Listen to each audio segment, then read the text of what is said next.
You've come to the right place if you're looking to create, launch, and scale a high-value online training program.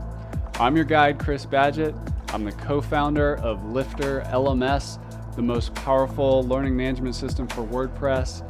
Stay to the end. I've got something special for you. Enjoy the show. Hello and welcome back to another episode of LMS Cast. I'm joined by a special guest from the other side of the world, down under in Australia. It's Miriam Castilla. She's from miriamcastilla.com, 2 L's in Castilla. Welcome to the show, Miriam. Hello. Thank you very much for having me. I'm really excited to get into it with you today. We're going to be talking about creating wealth, mindset around money, abundance, entrepreneurship, your course creator journey. There's a lot we're going to get into. But let's start with a question I've seen you ask in your videos, which is, what does wealth and abundance mean to you? Oh, nice one. To me, it's really all about choices and not having money be the thing that defines what I get to do. So it's actually about moving beyond money and not even having to think about money. For example, my husband and I now spend about 4 months of the year just traveling and, not thinking about money. So that's what wealth and abundance means to me, having those kinds of choices. Awesome. Tell us a little bit about what magnetic money is. Okay, so Magnetic Money is a group coaching program mainly for small business owners or really anyone with irregular income or who wants to try and figure out how to make their money work best for them. And the thing that we do there that's really quite different to other money programs out there is we do what I call marrying the magical with the practical. So we look at how do you organize and best manage your personal finances, because no one ever teaches us that stuff, especially when you have fluctuating income. What does that actually look like? What bank accounts do I need? What do I do with my money when it comes in? How do I decide, what goes where? So we cover all of that and we cover the mindset side as well as kind of the energetics, the way you feel about your money. That's awesome. Well, I think we're going to unpack a few of those things. Let's start with an unhealthy relationship to money. What are some patterns, mindsets, behaviors with an unhealthy relationship with money and wealth and abundance in life? Yeah. So the word relationship, I think, is really key to helping people figure that out because, what's a sign of an unhealthy relationship with your significant other? It's when you start avoiding each other, talking badly about each other behind each other's back, start, having less than pleasant feelings towards the other person and maybe not always expressing those. So it's kind of the same with money. And I say to people sometimes, if money were a person in your life and they knew how you really felt and thought about them, would they want to hang around you? And so, it's having that, if you notice yourself having that love-hate relationship with money, you want more, but you feel let down by it, or you're uncertain or uncomfortable even dealing with it, managing it. Sometimes people avoid looking at their banking altogether because they just fear the worst. And when we actually finally do, they go, "Oh, it's actually quite okay, isn't it?" So I think if you mirror it to, you know, human relationships, that quickly lets you establish whether it's a healthy one or an unhealthy one. I love that. Let's go a little deeper into the magical or the energetic aspect. Mhm. Tell us more about that, like energy around money and, we've got the law of attraction and all that stuff. Take us as a guide through this world of energetics and money. Yeah, it's an interesting area. So my background originally is as an engineer. So this whole law of attraction thing, it took me a long time to get to a point where I thought, oh no, it's a real thing. And you can use all different language to describe it. But we all know people where money just flows to them easily. Everything goes really well. One thing leads to another, and it's like they're blessed or something. And then we all know people, or sometimes we feel like we are the people where it doesn't matter how hard you seem to try, it's just not wanting to flow. And so that's what we're talking about when we're talking about the energetics, because ultimately you want to be in a state where you do just allow that money to flow, and you basically become magnetic to it, which is why I called my program Magnetic Money. And so it comes down to sometimes the harder you try, the worse it gets. And that's because we start focusing on the lack of it and the frustration around it. And so that's when all those feelings around, oh, money's driving me crazy, da, da, da, da, da, and you just start worrying and fearing. And you can look at it from all these different levels. Like, even your brain will shut down and you'll stop thinking clearly, and you'll stop being solution focused and open to ideas and creativity, and ways to kind of move forward. And energetically, you literally shut down. So your focus is then on there's not enough. And hey presto, that's what you tend to then attract more of. Not enough, it's not working. Whatever you focus on expands, basically. Tell us more about that, like getting into the um, sort of the attraction aspect of it. I remember I watched the movie The Secret when it first came out a long time ago, and I was really into it, and I'm like, it makes sense, and I don't know, I start seeing it everywhere. Like, your vibe attracts your tribe is a saying. Totally. Like, what you put out there, usually more of that comes back to you, positive or negative. Mm. Um, what kind of behaviors and stuff can we do to really turn on that law of attraction, or at least make it even more powerful than it is in our lives? Yeah, totally. So a little backstory with The Secret. When that came out, I was going through what I call my broke single mum phase. And I used to have it, just playing all the time in my house. My kids were going nuts. And one of the teachers I really loved on that was Mike Dooley. And I used to, because he would just sum it all up by saying thoughts become things, which is really the crux of, the answer to your question. And I used to think, wow, that's so simple, so cool. Imagine if one day, I could teach something like this or work with someone like that. And I actually do now. I'm part of Mike Dooley's team, and we actually deliver his Infinite Possibilities trainer program. So, you know, thoughts become things. And so, what can we do? I think it's, if you want to sum it up, it's about being clear on these desires without being so attached to them that we completely lock ourselves down and get in our own way. And when it comes to money, it's really about something as it's as simple as focus on the abundance that's all around you and how much you enjoy it and how much more you want of it, and all the cool things you can do with it. And it kind of opens you up energetically to attracting more of it, and to actually seeing and becoming aware of all the ways that that can happen. And what tends to happen for a lot of people, and they don't even realize it, is because they want more money in their life, they are actually inadvertently focused on because it's not enough. So it comes down to, what you focus on expands, but if you focus on the lack of money and that you want more because there's not enough, that's what you get more of. And you need to be able to turn that on its head. And it does feel a little counterintuitive sometimes, because by focusing on what you've already gotten, how much you love it, and what it gives you, you actually then attract more of that energy, ergo, more money to let you do more cool things. Does that make sense? That does make sense. And I think, just to maybe clarify it a little more, could you speak to how it works in personal relationships? So, for example, if you're looking for a life partner, or you're looking for more friends that lift you up instead of pull you down, like, what would you need to do to attract those things? Yeah. So you've got to be that thing first, right? If you want to attract really cool, fun people um, to hang around with, you've got to be one of them yourself.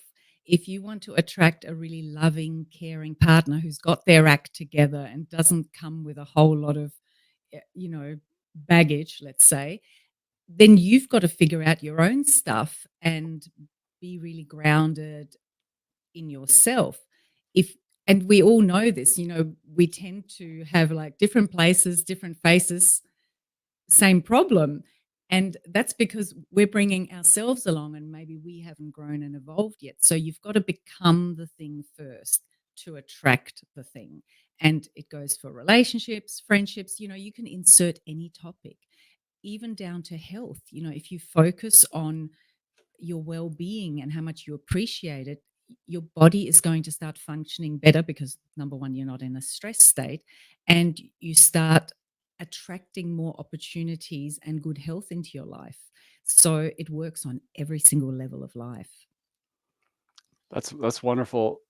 Zeroing in on that, if we look at a pattern that a lot of people end up in, especially when they're first starting as an entrepreneur, particularly if they're, let's say, in a more of a business niche, um, sometimes there's this advice of fake it till you make it kind of thing. But so how do we, with authenticity, become what we want to be first, even if we're not quite there yet with our business or our income or whatever it is? Like, give us some nuanced advice there. Yeah. So I think the fake it till you make it can be a little bit of a slippery slope, because sometimes people feel like they need to pretend there's something they're not. And it's not really about that. It's more about confidence that it's all going to work out fine, and really putting yourself in that space and into that energy. And so, fake it till you make it is about being open to all the cool ways that that can happen, and actually training your nervous system, and you're literally laying down neural pathways that see that as your normal. So, I'm big on visualization because I'm also a hypnotherapist. And visualization is a wonderful way to condition your body to feeling success, abundance, all those cool things. You're literally training your body chemistry and getting your body addicted to that state. And then you will naturally, unconsciously keep seeking out more ways to make that happen. And also on the level of neural pathways, you're laying that down and it becomes kind of a routine track that your brain travels down. So when you think about the future of your business and your goals, you see yourself accomplishing them, you see yourself achieving them, and it kind of becomes an acceptable state. It becomes a first response. And then you naturally, unconsciously tend to act more and more in accordance with that. So to me, that's what fake it till you make it is about. And it's about, really believing in yourself, starting to see it, starting to believe it, and and elevating your self-image. So I think a cool way to sum it up is, I heard Bob Proctor a long time ago say, you cannot outperform your own self-image. Mm. And that's what it comes down to, right? Wow, that's very good. I noticed on your website, and for you out there, head on over to miriamcastilla.com. Money habit archetypes. What are those? And yeah, take us to school. Okay. So a lot of people will kind of say, oh, I seem to have all these money blocks, or I must have lots of limiting beliefs around money. Now, I'm fundamentally lazy, and also I like to make things really simple. So rather than thinking about a million limiting beliefs that get in our way, if we actually go a level above that, it's all just part of a greater story, right? So, how do I know what this story is that I've programmed myself with? Well, look at what you do with your money, because that's the ultimate expression and end result of whatever's going on internally. So it's really simple at the end of the day. The easiest starting point is to look at your general habit pattern around money and begin there, and then work your way backwards. So money habit archetypes are the way you tend to naturally and unconsciously um, treat your money. And I break it down to just three categories, and then we go from there. And the three categories are overextender, where there's always more going out than coming in; spender, where it comes in and whoops, there she goes; and accumulator, which is the person that no matter how much or how little comes in, they will manage to squirrel some away. And that's their default programming. So that's what the money habit archetypes are all about. Is the goal to, like, kinda take the best parts of all 3 or just become an accumulator? No, look, the goal's not necessarily to become, well, the goal is to have a healthy money pattern. So my belief is, I think the only one that's really not going to serve anyone is the overextender, because you're going to keep going into more debt. But you can be a really healthy spender money habit archetype where, you're just living in the flow of abundance, where money comes in and it goes out again. You spend it, you invest it, you give it away, whatever. But it's not coming from a place of, because I don't deserve to have my own. It's coming from a place of there's plenty for everyone. It might be a little bit of a utopian dream of mine that that's actually possible. I think for most people, it's about becoming more of a healthy accumulator pattern and healing really the unhealthy belief systems that keep them stuck in an unhealthy pattern. Because having said that, most people think I need to be an accumulator. And the thing is that most of the people that are actually attracted to me and my work are accumulators. And what's driving them is an unhealthy fear or belief that it's still not enough. And what I don't want to perpetuate is what I call um, broke millionaire syndrome, because there are plenty of people who've got loads of money and are really stressed about it. So you don't have to have loads of money to feel like a millionaire, or even to live like a millionaire for that matter. So a healthy towards the accumulator, kind of pattern, archetype and expression and relationship with money is kind of the ultimate goal. Yes. How did you, in your life, get, this focus on money and abundance? Like, where did the passion for this area of life develop for you in your story? For how long have we got? Um, Plenty of time. plenty of time, plenty of time. So I think the lights went on for me around this. I went through a divorce. I mentioned my broke single mum kind of period. I went through a divorce, and that was when I heavily got into The Secret and really embraced that sort of spiritual side of life. And I dug really deep. But at the same time, I think, being an engineer and being half German and all of that made me really take good care of my money as well. So I kind of did it instinctively. And then the interesting thing is that what was born out of that period in my life was a business in finance. And that meant that I got to see other people's finances and where they were at.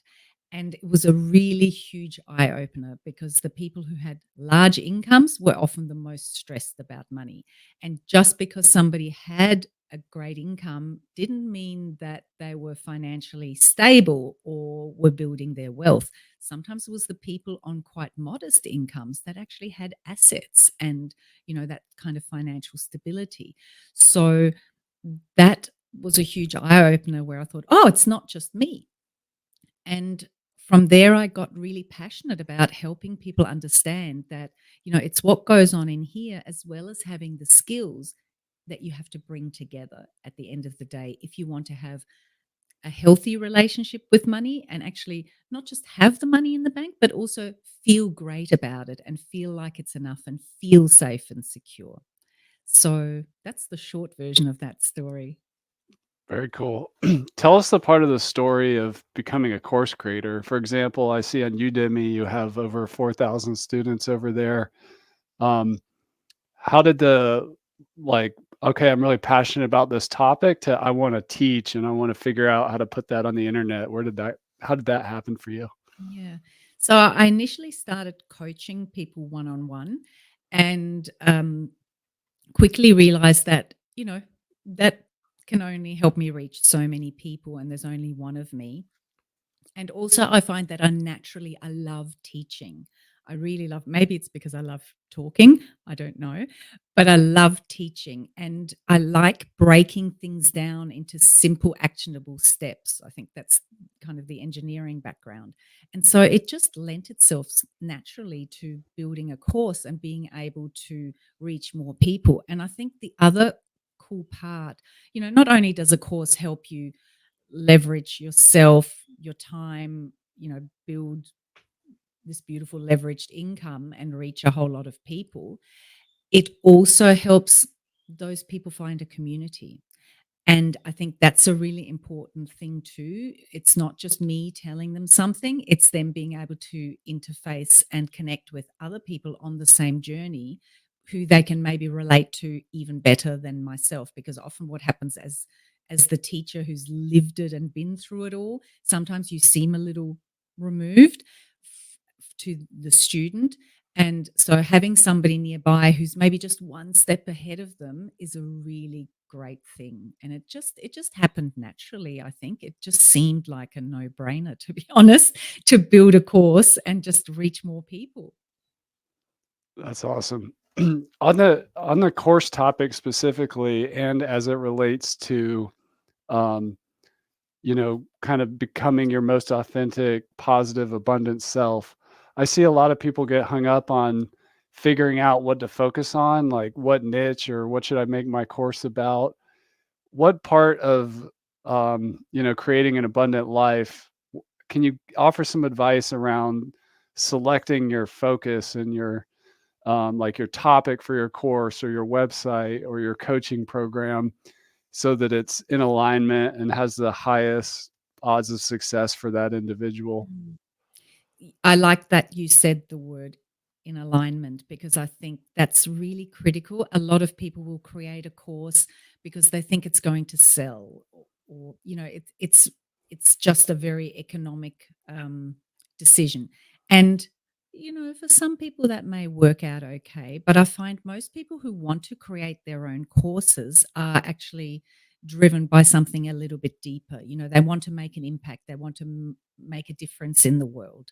And so tapping into that and the way that truly lights you up, I think is really important. So it has to feel in alignment. There's an exercise I take some of my VIP clients through called your unconscious core values. And we do it using hypnosis so that we actually get past this is what I think should be important to me, to, oh, this is what is actually important to me, if I'm completely honest with myself. And so, it's those things that naturally drive us internally. If we can tap into those, the things that just light us up, that we're really passionate about, what's going to happen is that we forget about ourselves and we move beyond ourselves in creating the course, in the marketing of the course, in the showing up. It lets you tap into an energy that feels a bit more, limitless, where you kind of get your rant on when you talk about your topic and get really passionate. And I think if you just selecting a topic because you've done your market research and it says that learning how to knit scarves in 3 different colors is the course, and then you go research and create a course, you know, I'm not gonna say it can't work, but I think if you really want to love your business and love everything you need to do to make it a success, choose the niche that you feel really passionate about, where you do know your stuff and you know it's going to make a difference as well, and you can really get behind that. Awesome. Let's talk about getting results for clients and students. You've worked with a lot of clients and you've had students and readers and a bunch of people around your work. There's courses, there's coaching, there's community. What kind of pieces, if you could advise somebody who's trying to help others with this in a specific area of life, like what what components make an effective program in your experience for the in terms of learner results? In terms of learner results, I think for me, it's been a really interesting journey. And I would actually say stay open and pay attention to what your people are saying, what the feedback is, and what works for them. Because I think every community will be a little bit different. And it doesn't mean that the large building blocks need to be different. It's more about, how do I bring it all together? So, for example, in Magnetic Money, we've played with lots of different things, and I give myself permission to change it. So we will have practical workshops. I offer little 15-minute focus sessions with myself, one on one, which not a lot of group course creators will do. But it works really well for my community because it's not a full coaching session, but it's just a quick check in. Um, Things like having accountability tends to work really well for my people. For others, it may not work well. So I think it's really important to be tuned in and not to lock yourself in too hard into those little ancillary pieces of the puzzle. But as far as the actual, here's the course, log in, watch the modules. The one thing that I think will work for everybody is keep it simple, keep it short, break it down into little steps. Awesome. And I I noticed in hope your you agree with that, Chris. Oh, I do. I love the first part you said actually about staying open, because like these are human beings, and yes, we've got technology between us, but Mhm. ultimately it's about a human connection and a transfer of knowledge, and then people are different, and then you start seeing patterns of what works or where you can improve. And I love that you take you offer some 15-minute one-on-ones and stuff like that, because I heard this saying once that people like, how do you charge more or whatever? It's really what people are paying for is access. So, like, there's this website called Masterclass where you can learn from all these famous people, but they're not going to help you. They're not around to help or anything. It's just content. That's So that right. human connection is super important, also amongst the community of learners as well. So I like your Yeah. approach there. And I think, as long as you stay in alignment and you stay in that positive energy that we've talked about, these ideas will come to you because, I don't want to coach everybody one-on-one in my program. It would burn me out really fast. But this idea of, oh no, I can just offer 15-minute slots and they're limited. And, we talk about that. Please don't hog them. We have an understanding that this is for the people who need a hand and let everybody have a go. It works really well. And um, I even see people talk about, oh, I've cancelled my 15-minute spot with Miriam because I worked it out myself. If anybody wants it, there's now one available again. So, it actually helps people look after each other. So there's a million ways of doing things. And we just need to give ourselves permission to be open to it. I love that. What's working for you from a marketing perspective, or attracting clients, or getting clients, or learners, or customers, whatever you want to call them? What's working for you as a coach and course creator these days? Yeah, that's also an ever changing thing because technology changes, the market changes, the algorithms change. What tends to work really well for me is things. I'm going to give you the energetic answer, is things that feel really easy for me and that I really enjoy doing. So with content, for example, I do create content, but I've stopped sitting down once a month to create a block of content because I find that when it goes out there, I might be in a different space or I've created something when I wasn't in the right space.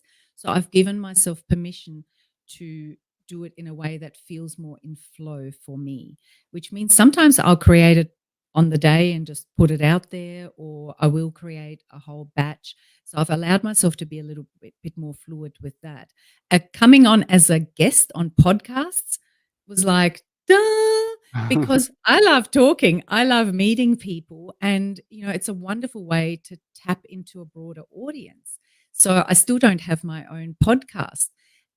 So I think, you know, again, what works is yes, you've got to look at what makes sense strategically, but you also have to look at what's going to work for you, what's going to feel good, that's sustainable for you. And so, having said that, I have started running ads again because I finally kind of figured out a system that is going to work okay for me. And now we're up and running with ads again, but I hadn't run any ads for about 2 years. But I think ultimately what works for my audience is, and what works for me to bring people into my world is for them to just, like even today as we're talking, to have a little experience of what I'm all about. So if I just put ads out there with stock images, I don't think it would be the same, because that's not the kind of people that tend to come into my program. The kind of people that come into my program are people who really want that connection and need that little bit of, I'm going to say, mothering and support to go, it's okay. You're not the only one. You're not broken, and we've got this. Because money is a very emotional topic for people, and it comes with a lot of stuff, right? So, yeah, again, it's tuning into, yeah, what's going to work for me, that's sustainable, that feels in alignment, and also what makes strategic sense, and then finding those matches between the two. That's awesome. I think you would make a great podcast host, by the way. And Yeah, it's on the list. It's on the list, Chris. I didn't realize the wisdom of it for me at that time, but I've been podcasting for 9 years, and it's really easy for me, and I enjoy it. I get a lot out of it. I learn, I meet amazing people, I help the community. It's good marketing. It's a really cool format. Um, a money question for you, and maybe you can give us both an energetic and an engineering answer. I see people get hung up a little bit on pricing of an online learning program, and particularly, I notice sometimes some of the best people that are really good are, they have the most self-doubt or imposter syndrome or whatever, and their pricing is just kinda like hold a finger up in the air and just guess, or I don't know, but since pricing is a money and a value issue, what would you advise people? Yeah, that's huge. So I mentioned before that we run some workshops in my community. The most popular one has been the one on magnetic pricing, because of Okay. exactly what you're talking Awesome. about. And so one of the big things, it is a huge mindset issue for starters, because what's the right price for a course? There is no correct answer, right? It's whatever the purchaser believes is equivalent of its value. And so if you're the person selling the course, you've got to believe that yourself to begin with. So I think a huge issue with pricing of courses is people come into it with this, um, employee mentality still, of thinking about charging by the hour. And then you created a leveraged product where really you're not working. I mean, you are working. You're working your butt off to market the Mhm. thing in the background, but you're not working to deliver it. You're not standing up in front of the class. And so they have this disconnect where they think, well, I'm not deserving it. I'm not earning this money. And so the first thing is, stop thinking about hourly rate, forget it, and look at the value you're delivering and the difference that makes in people's lives. What's that worth? If you help people save their marriage with your course, what's that worth? I mean, just even on a hard practical note, what's the bloody cost of a divorce? Let alone the emotional aspect and being able to continue in a relationship that's gotten through a rough patch. So, that value is enormous. You can't, and if you ask people who've been through that, and have maybe come out the other side of it, if you ask them, what's that? Sorry, Chris, we've got a strange crackly thing. I don't know if you can hear that. I can't hear that. You can't?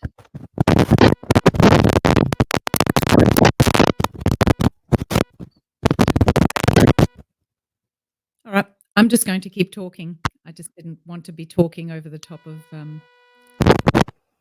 Oh, there you go. Sorry. So where was I? So if you ask somebody who'd been through that other side of, and come out the other side of it and said, what was that worth to you? Or somebody who's going through it and wants to save their marriage, they would tell you, I don't care what it costs. So if you think about it from that point of view, it quickly shifts your perspective on what the value of your course is. And if you also think about, if you can help people achieve an outcome in a shortened period of time, what's the value of that? We're all used to paying extra for an express delivery, or, yes, I want to get my whatever fixed, but can you please get it done in 2 days instead of 2 weeks? We're happy to pay extra for that. So sometimes when people can create an outcome in a short period of time, or in just a few modules, say, they think, oh, but there's not a lot of stuff there. But really, that's more valuable, right? Because you've created, say, 6 modules of learning and you deliver an outcome. If you made people sit through 20 modules to get the same outcome, you would probably lose some of your audience along the way. And so it's actually more valuable. So it's about actually shifting your mindset from that employee kind of thinking we've all been conditioned into growing up, and really looking at what's the value of the outcome I'm delivering, how well and efficiently am I delivering it, and that's valuable. And just not making it about ourselves, I think, is the bottom line. Not making it about our self-worth and our sense of being deserving. So it's about disconnecting from that, shifting the mindset, and going to do the work on, why do I feel like I'm not deserving of having an awesome multiple six-figure income from a course I created 3 years ago? What's that about? And when you work on that, a lot of the kind of questioning of the value and the pricing of the course will just drop away, and you'll be able to look at it much more objectively.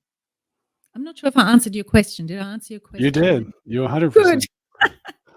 Good. Moving a little further into the journey, let's say the course is working, there's some health and things. What I see happen to a lot of entrepreneurs is they end up on like this infinite growth mode, sometimes sacrificing their health, their relationships, even just the things they used to do for fun or friendships or whatever. What advice do you have around that for if somebody's like accumulating, but they're like in this sort of like battle fatigue where they just keep charging and they don't stop and smell the roses or enjoy life a little? What's going on there, and how do we fix it? Yeah, I think you actually just said it, because you said they're in that accumulative space, right? So they're being an accumulator in terms of, it's still not enough. I haven't done enough. This can't be, all there is to it. And so they keep going, they keep pushing, they keep driving. From a mindset point of view, and a sort of what's the story you're telling yourself point of view, it's that, it's not enough. I've not done enough. It's not good enough. So I have to keep pushing and driving. So it's actually about feeling deserving of taking the time out.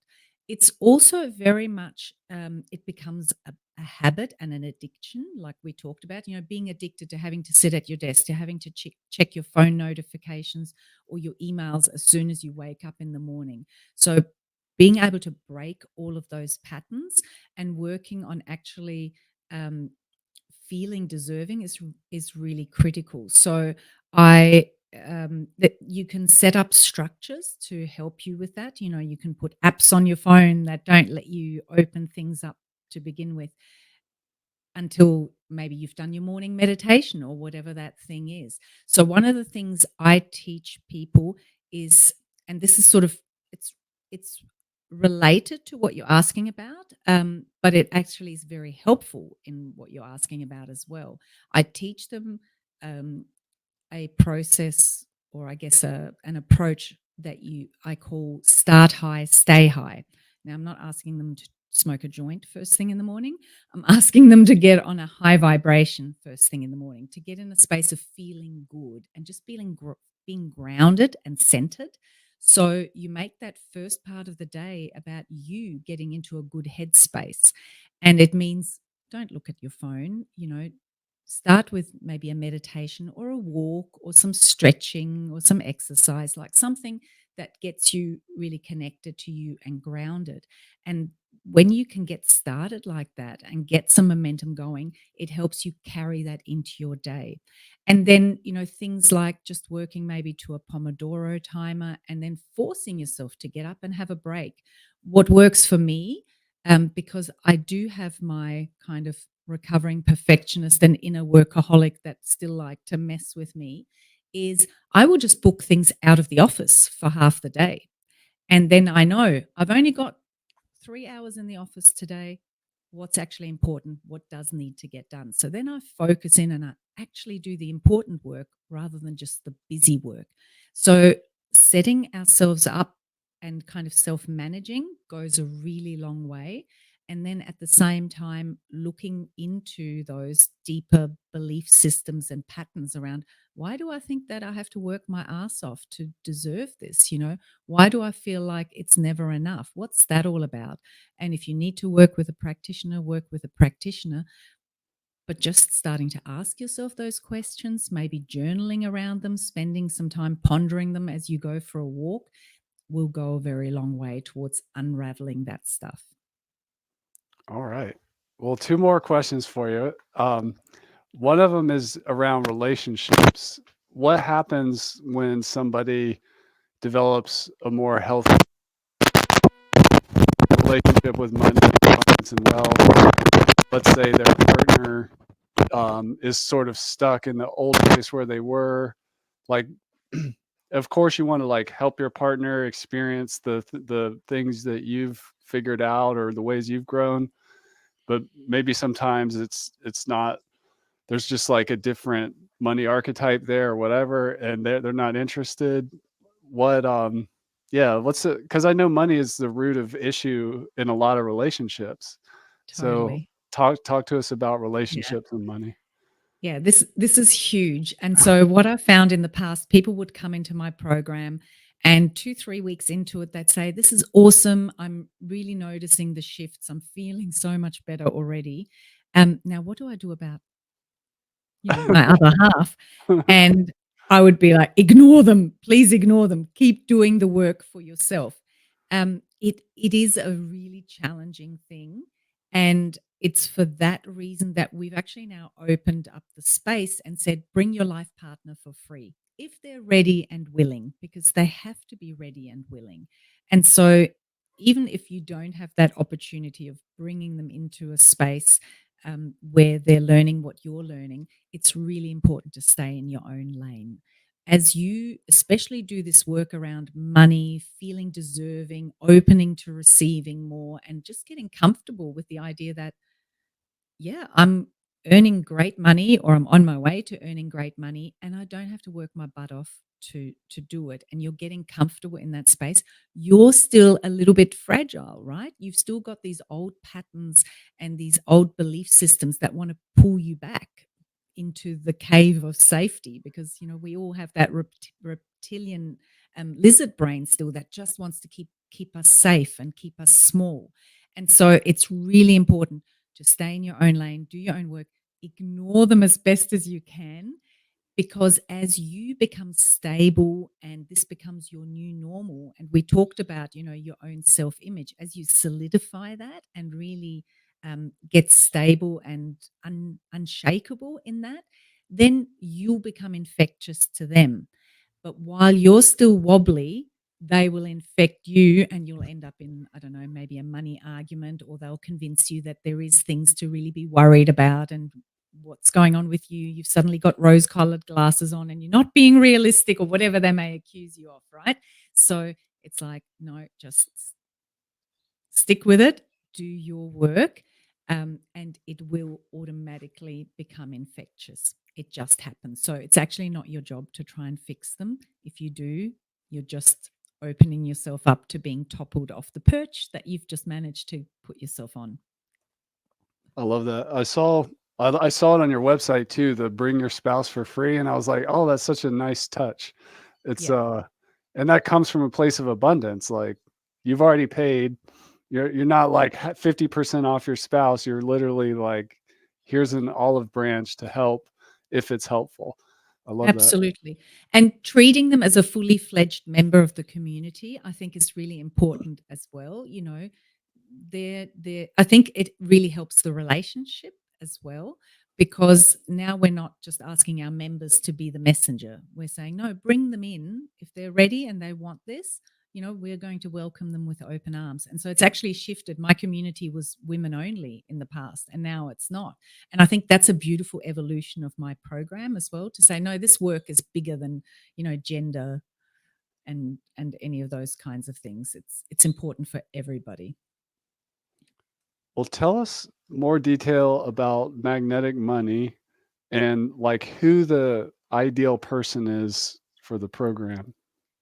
So the ideal person for magnetic money is somebody who's a small business owner who maybe has been going for at least a year. Usually they're usually still in the first 5 years of their business, not always, and they find that money is an issue. They don't really know how to manage their money and manage that irregular income. And it's kind of a bit of a red hot mess. And also, they have these mindset issues around how much do I charge? Oh my God, I have to put up my prices. What if all my clients leave me? Or what if my program doesn't sell? So, it's somebody who wants to get their money organized because it's actually a very important part of resolving a lot of those mindset issues. It actually helps. So it's definitely somebody who wants to get their money organized, wants to create financial stability and step into a space where they're not thinking about the money or held back by the fear around money, where they can just move forward and serve their community and know that it's creating abundance and financial stability for themselves.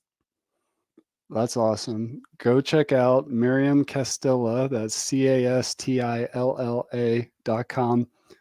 Thank you for coming on the show, and thank you for doing this work. In some ways, money is a taboo subject. And like you said, it's a very emotional, hot button issue. So it's great to kind of dive right in and help people in that way. But yeah, thanks so much for coming on, and I appreciate all the wisdom you've shared with us today. Thanks so much, Chris. I've really enjoyed our chat. It's been awesome. And that's a wrap for this episode of LMS Cast. Did you enjoy that episode? Tell your friends and be sure to subscribe so you don't miss the next episode.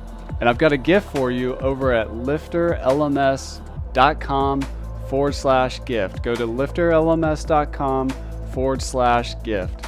Keep learning, keep taking action, and I'll see you in the next episode.